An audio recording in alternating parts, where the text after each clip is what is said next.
Hello প্রিয় বন্ধুরা, আঁকা কি দেখা থেকে আঁকা ভিডিও দেখতে থাকুন। একটা ওভাল শেপ দিয়ে আমি একটা আঁকা শুরু করেছি। আপনাদের ভিডিও শেষ পর্যন্ত দেখার পর যদি ভালো লাগে তাহলে আমার পেজটি ফলো দিয়ে পাশে ভিডিওটি শেয়ার করবেন।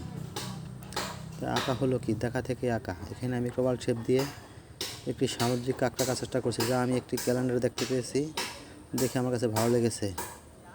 আমরা কোনো কিছু না দেখে আঁকি না, দেখে আঁকার চেষ্টা করি। কাঁকড়াটি হবে নীল বর্ণের, পাগুলো হবে লাল বর্ণের, লাল কালারের। দেখতে থাকুন কীভাবে আমি একটি সম্পূর্ণ একটি কাঁকড়া ড্রয়িং করে ফেলি খুব সহজ অল্প সময়ে। আপনাদের ভালো লাগবে। ছোটোবেলা খালে বিলে পুকুরে অনেক কাঁকড়া ধরেছি, তখন এইভাবে কখনো দেখিনি, মানে আঁকার জন্য দেখিনি। তো আজকে আঁকার জন্য দেখা থেকেই আঁকা শুরু করলাম।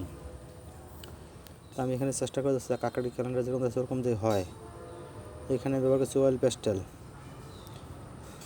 এবং একটি কটন বাডের দিয়ে আমি রঙগুলো মিশিয়ে নিচ্ছি। দেখতে রঙগুলো সাদা পেপারের সাথে মিশে যায়।